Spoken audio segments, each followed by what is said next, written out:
From what you know of these whistleblowers and the determination of the people in the Congress and people like Lou Elizondo and Chris Mellon, do you think we're going to get answers soon? Yes.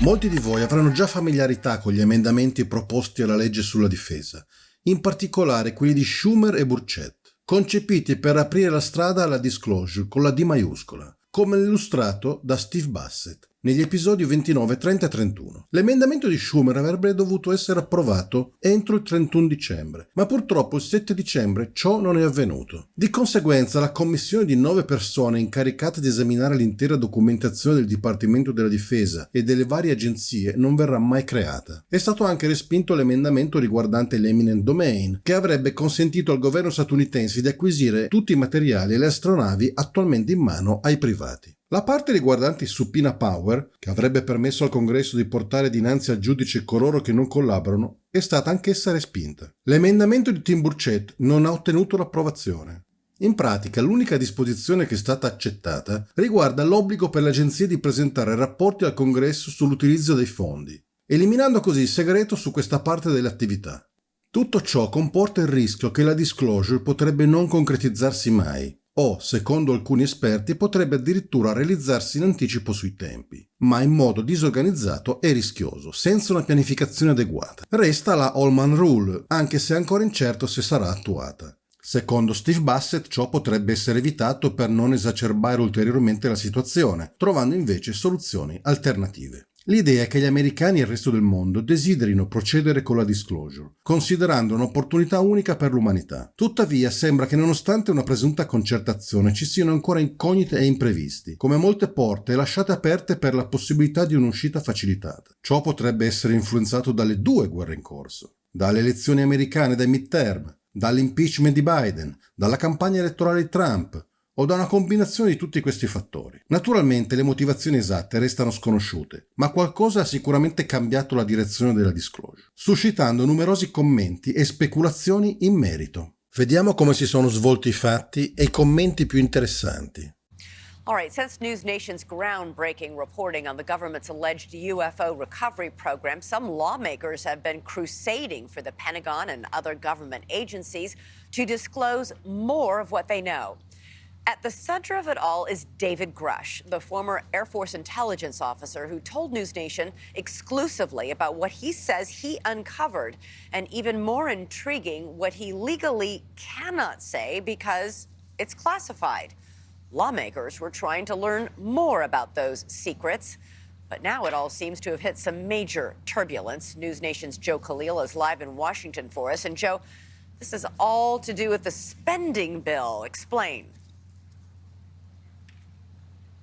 Yeah, it's the big defense bill annually that they put forward every single year. And for those following, and we've been covering it, there was an amendment to it that required pretty unprecedented disclosure by the government of these UFO or UAP files. Well, it made it into the final bill, which is good for the people pushing for that disclosure, but it was significantly watered down. So there's now some disappointment that it no longer is going to have the impact or the enforcement teeth that it otherwise would have.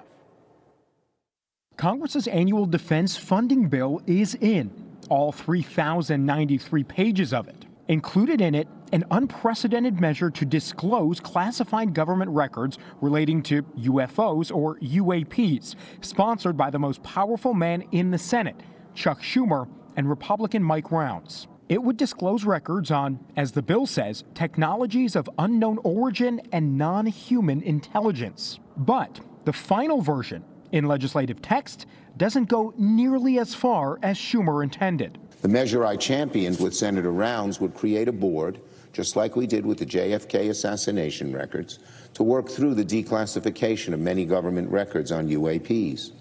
This model's been a terrific success for decades. It should be used again with UAPs, but once again, House Republicans are ready to kill this bipartisan provision. Schumer blamed House Republicans for fighting back against his efforts for more disclosure. 2 key pieces of his measure were ultimately stripped out: per our sources, influenced by the House Intelligence Committee. One would have created a 10-person panel, each chosen directly by the president, to sort through which records would be immediately disclosed. The second would have given the government full possession of all recovered, quote, non-human technology that's currently being kept by private entities like defense contractors. That, too, stripped from the bill. The risk for confusion and misinformation is high if the government isn't willing to be transparent. Sources had been telling News Nation for weeks these pieces of the bill were at risk of being cut. A bipartisan group of House members raised alarm bells, saying even their efforts as sitting lawmakers to get access to UAP information were stonewalled. If none of this exists, if this is all false, why at every turn are there people trying to stop the transparency and the disclosure? The pushback to disclosure, according to the bill itself, is national security. It now includes a list of exemptions for disclosing UAP records if the disclosures, quote, pose a threat to national defense, compromise national intelligence, threaten sources and methods of intel gathering, or compromise any federal agents.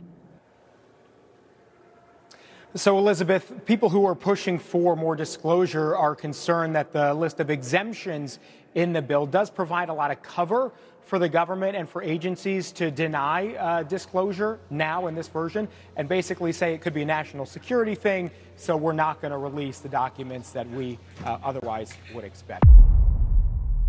So, Ross, who were the principal House Republicans and individuals who worked behind the scenes to strip these UFO provisions from the final bill?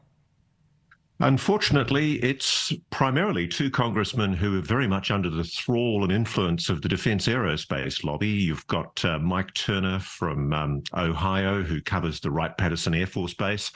And you've also got Mike Rogers from the Huntsville, Alabama area, who, of course, covers a huge amount of the defense aerospace industry down where he is. And there were also other Republicans dragged in, such as Mitch McConnell. It's a sad thing. It's a sad event, really, to see what was essentially previously a bipartisan piece of legislation in the Senate that received support from both sides of the Senate being knocked back inside the House for, frankly, no good reason other than the fact that the defense aerospace industry and certain sections of the Pentagon don't appear to want the public to know what they know. Yeah, why wouldn't they want this information out publicly? Are you saying that it all comes down to lobbying?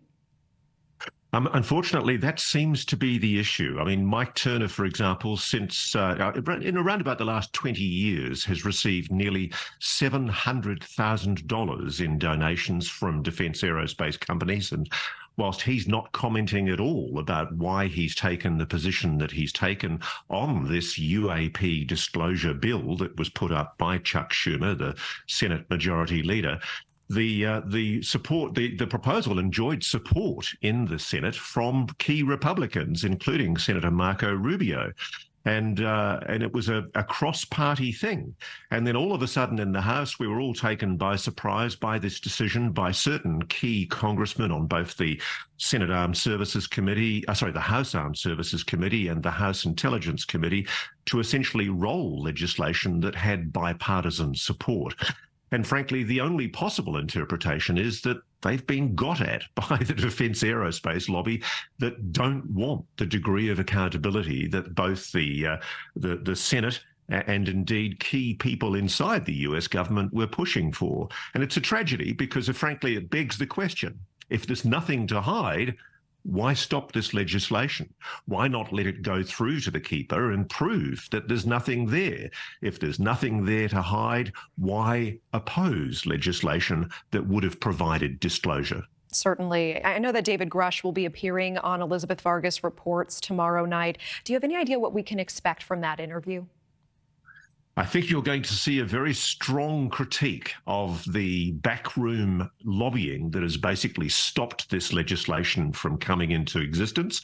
But I think you'll also see an acknowledgement that we have come a long way in the past few years. It used to be unthinkable to talk about non-human intelligence and non-human technology. And now that's in black and white in legislation that's still before the House, and that's an achievement in itself. I think the simple fact that we are now hearing people talking about NHI, UFOs, the fact of the possibility of a non-human intelligence being openly discussed in the Congress is a momentous leap forward. David Grush non l'ha presa bene. Basta vedere l'espressione del viso. What we're witnessing right now is, quite frankly, the greatest legislative failure in American history. You know, you had a very strong amendment for government transparency on this issue. Whether you believe my allegations or not, you know, this is a government transparency issue at large. Anche Christopher Mellon è intervenuto sulla questione con un tweet esplicito. Le speranze di formare una commissione presidenziale composta da un illustre gruppo di esperti per esaminare tutti i documenti degli UAP del governo degli Stati Uniti sono state deluse dal rappresentante Mike Rogers, presidente del Comitato per i Servizi Armati della Camera. Le ragioni della sua opposizione non sono chiare. Sentiamo adesso direttamente Chuck Schumer e Mike Rounds, i due politici che hanno preparato la proposta. Thank you, Mr. President. So I see my friend Senator Rounds is on the floor and ask him to engage in a colloquy on an important set of provisions in the NDAA that deals with transparency, trust, and government oversight. The Unidentified Anomalous Phenomena Disclosure Act that he and I co-sponsored, and portions of which we will pass in the NDAA. I say to my friend that unidentified unanimous phenomena are of immense interest and curiosity to the American people. But with that curiosity comes the risk for confusion, disinformation, and mistrust, especially if the government isn't prepared to be transparent. The United States government has gathered a great deal of information about UAPs over many decades, but has refused to share it with the American people. That is wrong, and additionally, it breeds mistrust. We've also been notified by multiple credible sources that information on UAPs has also been withheld from Congress, which, if true, is a violation of the laws requiring full notification to the legislative branch, especially as it relates to the 4 congressional leaders, the defense committees, and the Intelligence Committee. So the bill I worked on with Senator Rounds offered a common-sense solution. Let's increase transparency on UAPs by using a model that works, by following what the federal government did 30 years ago with the JFK Assassination Records Collection Act. They established a presidentially appointed board to review and release these records, and it was a huge success. We should do the same here with UAPs. Senator from South Dakota, I yield. Thank you, and I thank my colleague, the Democrat leader, for the opportunity to speak to this particular issue today. This is an issue that I think has caught the attention of the American people, and most certainly the lack of transparency on the matter, which is of real interest to a lot of the folks that have watched from the outside. Well, it brings together, I think, a notable parallel in the withholding of information that about items that are in the government's possession regarding, in this particular case, the assassination of President John F. Kennedy. That same approach by government in terms of the possible withholding of information brings more questions and more attention to the issue of the assassination. We wanted to take that same approach with regard to how we could dispel myths, misinformation about UAPs, about unidentified flying objects, unidentified objects that simply have come to the attention of the American people. Congress did pass legislation 30 years ago requiring the review and release of all records relating to that historic tragedy, the assassination of John Kennedy, which has led to the release of a great deal of information. The UAP Disclosure Act was closely modeled on the JFK Records Act. say to my colleague from South Dakota, who we've worked with as a great team on this issue and many other issues, I might add, it's beyond disappointing that the House has refused to work with us on all the important elements of the UAP Disclosure Act during the NDAA conference. But nevertheless, we did make important progress. For the first time, the National Archives will gather records from across the federal government on UAPs and have a legal mandate to release those records to the public if appropriate. This is a major, major win for government transparency on UAPs, and it gives us a strong foundation for more action in the future.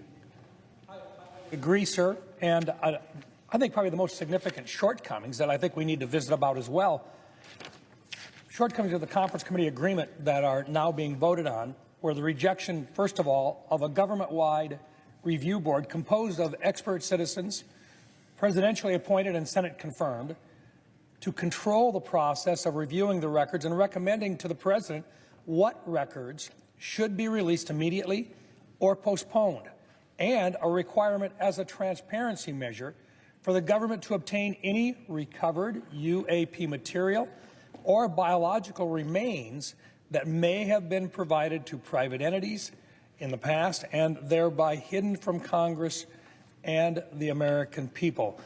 We are lacking oversight opportunities, and we are not fulfilling our responsibilities. Well, I'd like to echo what my friend Senator Rounds has said today and on many occasions. It's essential we keep working on our proposal to create an independent presidentially appointed review board that can oversee UAP classified records and create a system for releasing them where appropriate to the public. Again, as the Senator has said, it's the same method used for the JFK records, and it continues to work to this very day. It is really an outrage the House didn't work with us on adopting our proposal for a review board, which, of course, by definition here is bipartisan in the Senate. Now it means that declassification of UAP records will be largely up to the same entities that have blocked, obfuscated their disclosure for decades. We will keep working. I want to assure the American people, Senator Rounds and I will keep working to change the status quo. And before I yield finally to him, I'd like to just acknowledge my dear friend, the late Harry Reid, a mentor who cared about this issue a great deal. So he's looking down and smiling on us, but he's also importuning us to get the rest of this done, which we will do everything we can to make happen. I agree with my friend and colleague. To those who think that the Citizen Review Board that would have been created in our UAP Disclosure Act, that it would be unprecedented and somehow would go too far, we note that the proposed review board was very closely modeled on the review board established in the JFK Assassination Records Act of 1992, which has successfully guided the release of records to the American public on another very sensitive matter of high interest to the American people. And it does one more thing that we really need to recognize, and that is that there is, we believe, information and data that has been collected by more than just the Department of Defense, but by other agencies of the federal government as well. And by allowing for an outside independent collection of these records, we can make progress in terms of dispelling myths and providing accurate information to the American people. Again, I thank my colleague and pledge to work with him and other bipartisan colleagues in the future to build upon what we've achieved in the conference report. We encourage our colleagues to join us in the further investigation of this issue and in advancing legislation that will complete what we have accomplished in this NDAA. And I yield the floor. What will the result be from Senator and Senate Majority Leader Chuck Schumer today blasting House Republicans for watering down that UAP amendment? Schumer also said that they've heard from several credible sources that information on UAPs has been withheld from Congress, according to Schumer. I was cheering the good senator on. Again, the thing I'm heartened by is that there have been House Republicans and senators who've actually condemned the Republicans who did block the UAP disclosure legislation. There's a view very strongly in the Congress, and that's expressed in what Senator Schumer and Senator Rounds have said in the House today. They've made it very, very clear the battle is not over. They want that Presidential Records Review panel, and they're not going down without a fight. Yeah. All right. Stick with us for 1 second, Ross, because I want to just say something to the audience. This is live television, and every once in a while, even veteran broadcasters like myself make mistakes. So that's what happened on Monday night as I was introducing my exclusive interview with UAP whistleblower David Grush. Take a listen. Not only did that interview put Grush on the map, it put him in the hot seat on Capitol Hill. Grush testified in front of Congress alongside 2 other military veterans. All right, as you heard, I was trying to say Grush testified, and I said Grushified. We moved on. I didn't even know I did it. But social media did not. The posts and the comments started flooding in, many suggesting that my flub should become an official term. Others were asking for a definition. So here it is as of today.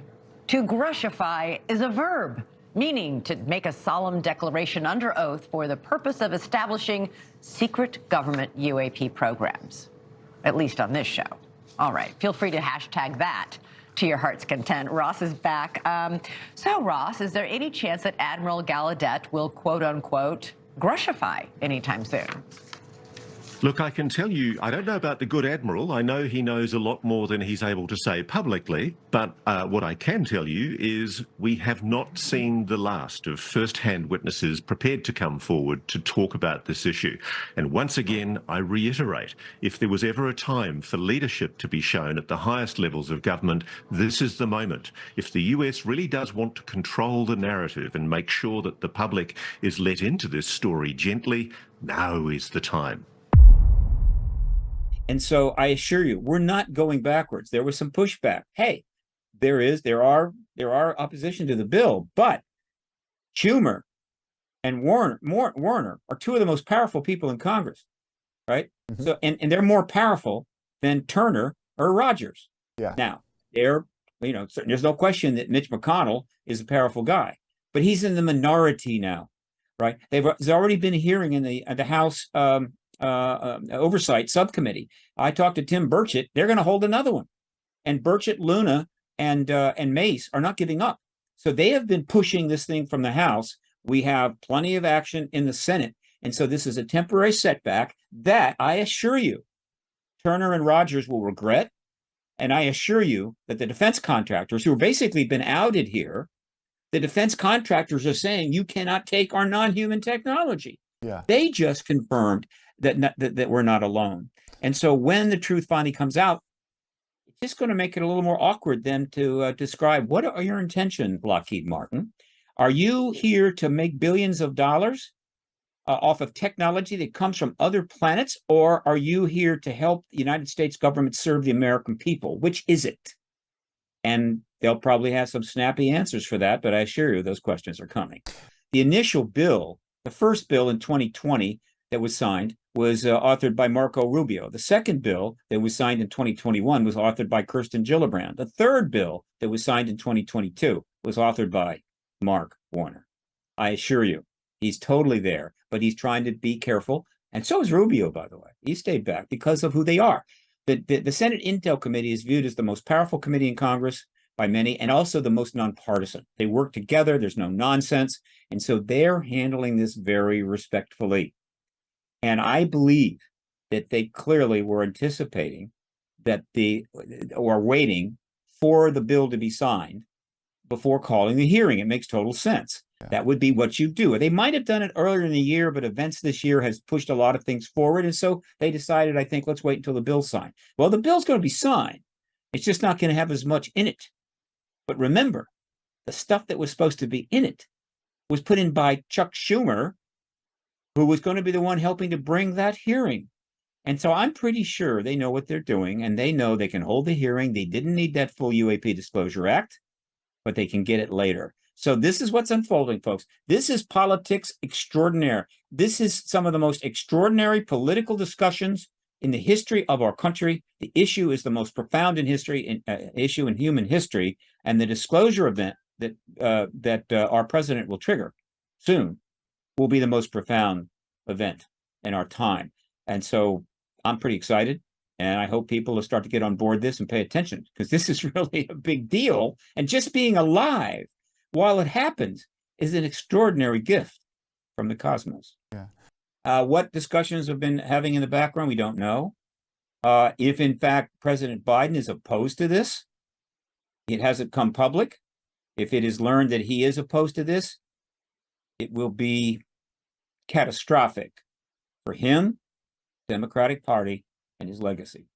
So let us hope that he is in no way opposing this. So the other question that I think needs to be asked, and that a lot of people do ask, is that there has been 76 years of secrecy regarding this topic, and there have been sightings starting since the late 1940s, and they were all over the place, all over the country, causing a lot of alarm.